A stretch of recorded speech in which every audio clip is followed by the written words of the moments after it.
Okay, here's how you can hide your phone number on Telegram. So just load up Telegram and click on the three lines in the top left corner. Then from here we want to go to settings and then go to privacy and security. And right here you should see the option for phone number under privacy, so click on it. So right here, who can see my phone number? If we want to hide it, we have to change it to nobody.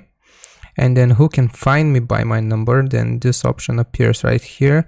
We have to leave this, or we can leave it either for everybody, or if you want to hide it, we will change it to my contacts.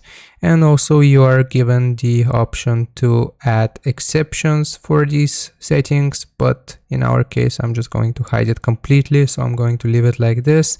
And then all we gotta do is press on this tick right here in the top right corner, and now nobody will be able to find you by your phone number.